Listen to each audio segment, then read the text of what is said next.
Eh ben, je vais commencer. Pour le coup, je suis pile à l'heure apparemment. Donc, nickel. Donc, est-ce que vous voyez bien l'écran? Ouais, c'est parfait.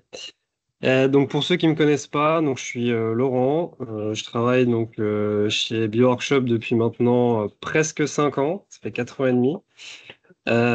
Et donc, bah, moi, je travaille sur plusieurs solutions d'ailleurs. Donc, j'ai démarré en travaillant sur NetSuite, le RP NetSuite. Et ensuite, j'ai basculé en travaillant sur Kiriba et maintenant également sur Agicap. Donc voilà, pour le coup, je commence à avoir un petit panel d'outils de mon côté. Et donc, naturellement, bah, aujourd'hui, en fait, je vais vous parler de sujets plutôt trésorerie, parce que je suis quand même maintenant plutôt axé côté trésorerie. On m'entend pas? Ok. Donc là, vous m'entendez mieux? Non? Allô, allô? Allô? Allô, allô? Non? On t'entend, hein. Enfin, moi, je... Mais toi, oui, mais dans la salle, Allô, non. allô? Allô? Ah bon? Allô? C'est la salle. Bah, ça marche. Ok. Bon, pour moi, ça change rien du tout. Ok. Donc, beaucoup mieux, très bien. Donc pour le coup, moi j'ai choisi un sujet aujourd'hui qui est un peu plus général, donc qui touche pas vraiment la trésorerie, mais qui quand même a un lien avec, qui est l'impact des évolutions de la norme bancaire ISO 2022. Donc désolé si je vous assomme, ça va être un peu technique, mais j'espère que vous allez comprendre quand même à la fin l'intérêt aussi que vous avez justement à essayer de vous conformer un maximum à cette évolution de normes bancaires. Ok? Donc voilà, donc ça c'est moi, très bien. Donc, la norme ISO 2022, finalement, bah, c'est quoi? Alors, déjà, je ne sais pas si ça parle à tout le monde, mais la norme ISO 2022, c'est une norme qui vraiment a été conçue donc, pour uniformiser tout ce qui est transactions financières mondiales. Donc, c'est un standard international, donc on parle de mondial, c'est international, et surtout se base sur un langage structuré XML. Donc, je ne sais pas si ça vous parle ou pas. Nous, en France, finalement, on est quand même déjà un peu dans le moule de tout ça. Vos fichiers CEPA aujourd'hui que vous envoyez, finalement, c'est du XML, c'est de l'ISO 2022. Donc nous, on a déjà, par rapport à certaines finalement zones géographiques, disons de l'avance finalement sur ce sujet-là. Donc c'est peut-être pour ça que vous l'avez déjà entendu parler, peut-être que vous l'avez pas entendu, mais finalement que vous avez vocation à traiter avec tous les jours et que vous n'êtes pas forcément au courant. Donc en tout cas, la logique, c'est ça, c'est justement avoir une norme générale et internationale qui permette justement de cadrer un peu plus tous ces échanges financiers. Maintenant, pourquoi on vous parle de ça aujourd'hui? Parce qu'il y a des changements justement qui sont des changements mondiaux. Donc le but du jeu, c'est qu'aujourd'hui, sans rentrer dans le détail vraiment de tout ce qui peut exister en termes d'échanges bancaires, il y a plusieurs normes. Donc l'idée ici, c'est qu'il y a eu des concertations pour avoir justement un langage qui soit le plus uniforme possible mondialement. Donc je ne sais pas si vous connaissez, mais vous avez des normes MT, qui sont les normes à la base Swift, qui ont vocation justement à venir disparaître et à être remplacées par cette norme ISO 2022 et donc ce langage XML. Donc je ne vais pas rentrer dans le détail ici de tout le planning, parce que déjà d'une, il change régulièrement. C'est un peu comme ce qu'expliquait Scare, finalement, il y a des plans, mais c'est pas toujours suivi à la lettre. Et aussi parce que je serais incapable de vous dire exactement ce qui se passe dans toutes les zones géographiques du monde. Ce qu'il faut par contre retenir, c'est que ça accélère et il y a quand même une date butoir à retenir, c'est qu'en novembre 2025, il y a justement l'arrêt d'utilisation de ces fichiers MT, donc qui sont des fichiers plats, pour basculer sur ces fichiers XML qui sont beaucoup plus structurés. Et donc ici, de votre côté, ça va moins vous impacter, mais sachez que ça impacte quand même tout ce qui est institutions financières dans le monde, parce que justement, ils vont devoir travailler dessus pour se conformer à tout ce nouveau langage et finalement toute cette nouvelle norme. Donc, ce que j'expliquais, c'est que voilà, vous voyez en haut du planning, tout ce qui est zone euro, au final, on est déjà quasiment prêt. Toutes les institutions financières sont déjà quasiment prêtes. Ce qui va clairement être moins le cas dès lors qu'on attaque des zones plutôt États-Unis, Australie, etc., qui, elles, continuent beaucoup justement l'utilisation de ces fichiers plats qui sont beaucoup moins structurés. Donc, il y a plutôt un gros travail, on va dire, hors Europe qui est à faire, et côté Europe qui est déjà quand même très grandement finalement mis en place. Donc, vu que j'aime bien rentrer un peu dans la technique, là, je vais vous assommer complètement. Mais en tout cas, ça me permet aussi de vous refaire un lien avec des données peut-être que vous ne connaissez pas forcément et qui pourraient avoir de l'intérêt pour vous. Donc, je vous parle de la norme Swift, donc la norme MT. La norme MX, c'est la nouvelle qui doit être mise en place. Mais peut-être que vous, aujourd'hui, dans vos utilisations, vous avez également des fichiers plutôt type CFOM, qui sont un peu l'ancêtre aujourd'hui de ce qui pouvait être utilisé avant que, notamment, la norme CEPA se mette en place. Donc, c'est pour ça que je vous ai fait un petit tableau quand même récapitulatif qui, pour le coup, vous permettrait peut-être de refaire un peu le lien aussi par rapport à ce que vous utilisez chez vous et qu'est-ce qui pourrait après évoluer également chez vous. Donc, il y a toute une typologie, celle-là est très restreinte, très très restreinte, mais en tout cas peut vous parler par rapport à ce que vous avez aujourd'hui. Donc, typiquement, du virement SEPA, il n'y a pas de débat, en fait, tout est déjà en XML, c'est ce que j'expliquais. Derrière, après, tout ce qui est virements internationaux, peut-être que chez vous, certains ont vocation à utiliser du CFOM 320, donc il reste du fichier plat non structuré. Sur un virement international, plutôt sur la norme MT, vous voyez, on est sur du MT 101. Ok. Et donc, alors je me suis trompé, c'est pas du PAIN 08, c'est du PAIN 01. Bref, donc, en tout cas, sachez que sur tout ça, vous avez vraiment à chaque fois une correspondance. Et donc, c'est là où arrive cette complexité, c'est que en fonction des différentes normes, des différents formats de fichiers, finalement, il n'y a aucune uniformisation et à ce compte-là, la donnée peut finalement se perdre.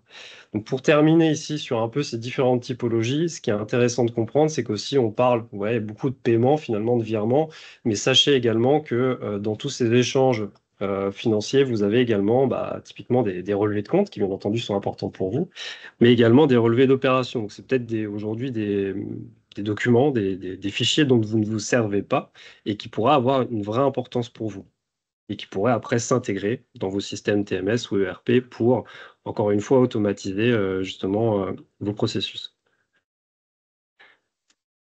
Vu que ça ne s'arrête pas là, même quand on est finalement déjà dans finalement le moule de cette norme ISO 2022, sachez que les formats de fichiers XML évoluent également. Donc c'est là où on rentre encore un peu plus dans la technique et c'est là où je vais encore un peu plus vous perdre. C'est-à-dire qu'aujourd'hui, si vous faites du CEPA, potentiellement vous faites du CEPA V2 ou V3. Donc c'est la version 2 ou 3 du CEPA. Sachez que actuellement, il y a déjà une version V9 qui existe et qui justement va apporter certaines flexibilités et apporter encore plus de structuration en termes de données. J'y viens juste après. Donc en tout cas, sachez que sur tous ces aspects-là, ça bouge dans l'international et donc pour une uniformisation globale, mais ça bouge également au sein de la norme ISO 2022 pour encore une fois, à chaque fois, rajouter justement beaucoup plus de structuration. Donc sur les exemples que je donne, et je m'arrêterai ici, sur la partie virement, vous avez déjà donc une version V9. Sur la partie prélèvement client, vous êtes probablement sur une version 2. Sachez qu'il y a des versions 8 qui existent déjà. Et sur les relevés de compte, notamment, donc si vous avez déjà du KMT53 version XML, vous pouvez passer une version 8 qui également apporte encore plus de flexibilité. Donc sur tout ça, ça peut vous paraître très lointain, mais sachez que tout ça doit être également mis à être en relation avec les systèmes que vous utilisez pour comprendre si vous êtes capable de les recevoir, mais aussi pour comprendre si vos banques ou vos systèmes qui font un peu agrégateur vous permettent de récupérer ce type d'informations qui, encore une fois, vous permettront d'aller plus loin. Ça va, c'est clair? C'est parfait. Maintenant, si je rentre un peu plus sur le fondement justement de ces évolutions au niveau de cette norme ISO 2022, il y a une chose très importante, ça va être que vous allez devoir passer finalement à des adresses structurées. Donc, qu'est-ce que ça signifie? Les adresses structurées, c'est vraiment être capable d'aller très finement au niveau justement du détail de chaque adresse. Donc, dans l'exemple que je vous montre ici, vous avez finalement dans les formats actuels Swift comment une adresse et comment une information au niveau de la remise est renseignée. Donc, vous voyez, c'est un champ, finalement, avec le nom du bénéficiaire, l'adresse, qui va jusqu'à 140 caractères. Pardon. Donc, au final, la donnée est un peu noyée et ça devient assez compliqué, finalement, d'isoler une information. Pareil au niveau de la remise, c'est 140 caractères et on peut même, finalement, être assez limité parce que 140 caractères, ça arrive vite. Demain, vous passez justement avec déjà un fichier XML qui a des adresses structurées. Vous allez voir que la partie est déjà, comme son nom l'indique, beaucoup plus structurée. Vous allez déjà jusqu'à plus de 600 caractères, alors ça va même plus loin.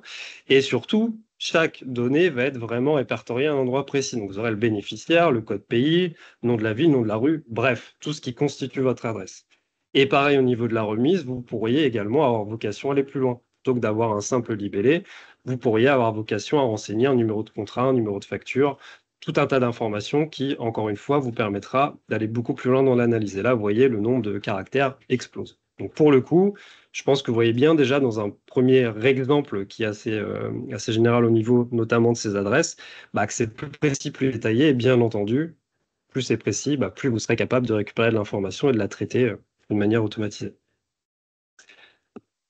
Si je refais le parallèle au niveau de ces adresses notamment, je vous parlais, c'est pour ça que je faisais le lien auparavant avec tout ce qui était CFOM, donc qui est plutôt purement français, et ce qui va se passer avec ces structurations de données au niveau de cette norme, au niveau aujourd'hui CFOM, la manière dont sont renseignées les données dans votre fichier de paiement, si vous en avez, c'est d'avoir plusieurs lignes. Donc, vous voyez, vous avez jusqu'à 5 lignes avec 38 caractères, c'est très bien.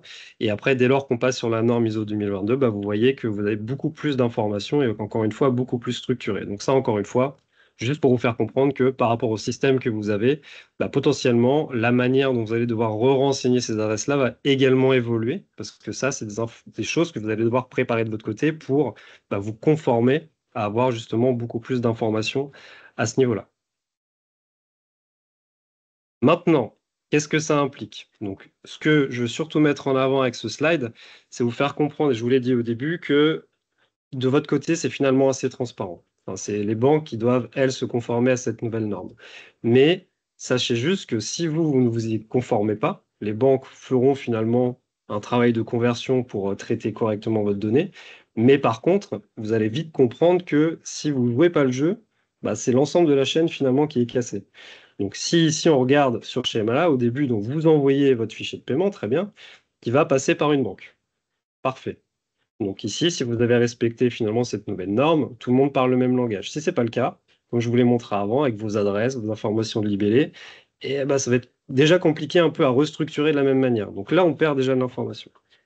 Sur ce schéma-là également, quand on voit la route qui remonte, la route remonte et il peut y avoir, ça arrive, justement des intermédiaires, donc des banques intermédiaires notamment, qui elles, encore une fois, si elles ne parlent pas le même langage, peuvent retraiter de la donnée.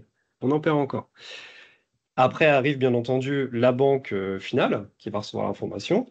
Je ne vous explique pas la même chose si elle rechange de langage. Bref, ça se convertit, ça se reconvertit, ça se déconvertit, tout le monde perd de la donnée. Et donc arrive l'information pour vous en bout de chaîne. Et encore une fois, si vous ne parlez pas le même langage, ce qui était au début, finalement, n'a plus aucun intérêt parce que, encore une fois, personne ne parle le même langage. Donc le but du jeu, vraiment, et c'est ce qu'on veut montrer ici, c'est que si tout le monde joue le jeu, et également vous, en tant qu'entreprise, alors que vous n'êtes pas finalement aujourd'hui dans l'obligation de le faire, parce que les banques ont vocation et doivent finalement vous fournir des convertisseurs, la route ne sera pas aussi linéaire et il y aura des encombres et finalement tout le monde va perdre l'information précise et structurée de la même manière. Là où il peut y avoir un autre impact aussi, donc je vous donne un autre exemple précis, c'est que justement les banques, forcément, on parle beaucoup de fraude, etc., font également certains contrôles. Là où je reprends un exemple avec un format MT, donc une adresse sur un champ terminé, la banque potentiellement, vous voyez, sur cet exemple-là où j'ai pris une adresse où j'ai cherché un nom de rue avec Russie, parce que la Russie en ce moment apparemment pose problème quand même au niveau des paiements, la banque a vocation typiquement ici à mettre ce paiement en alerte, tout simplement parce que l'entreprise habite rue de Russie. Voilà, c'est tout bête, hein. Alors que si on passe sur ce format justement beaucoup plus structuré, c'est pas une donnée qui va être contrôlée. Le nom de la rue, pour le coup, va pas être contrôlé. Et alors que si j'avais eu un pays donc dans le champ country ici qui aurait été Russie, là j'aurais eu une alerte. Donc vous voyez qu'en fait, même ce qui va vous impacter vous, ça va être le traitement de la donnée, donc l'efficacité derrière associée au contrôle bancaire. C'est un exemple simple, mais je trouve qu'il est en tout cas très parlant à mon sens. Donc, maintenant, si vous l'avez compris, je vous ai déjà un peu sorti quelques messages, mais je préfère justement vous les rappeler par rapport à tout ça, par rapport à mon sujet très technique. Ça va, je ne suis pas en train de perdre tout le monde encore, tout le monde m'écoute. L'idée, c'est donc d'avoir vraiment cette normalisation.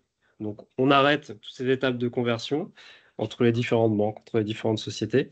Et donc, bien entendu, comme je vous l'ai dit plusieurs fois, on ne perd pas de données. La donnée va du payeur jusqu'au receveur, finalement, de la même manière. C'est l'idée. Derrière, j'ai déjà entendu parler ce mot, d'ailleurs, c'était, je crois, avec Esquire, de l'interopérabilité. Donc, le but, c'est vraiment que aussi les systèmes puissent se communiquer avec le même langage. Et donc, les systèmes financiers ont vocation à se conformer. C'est ça qui arrive justement en novembre 2025. La transparence, bien entendu, donc ça, pareil, comme je vous l'ai montré avec l'exemple auparavant. Donc, il va vraiment y avoir beaucoup plus d'informations également réglementaires qui vont pouvoir être transférées. Et donc, lié à ça, bah, bien entendu, tout ce qui est identification des fraudes va forcément être facilité. Donc ça, c'est également un gain pour vous parce qu'il y a beaucoup plus de sécurité par rapport aux différents flux qui vont être échangés. Et bien entendu, même exemple qu'auparavant, bah, l'automatisation, il y aura moins d'erreurs. Donc vous, votre processus de paiement va clairement être accéléré et donc va être simplifié.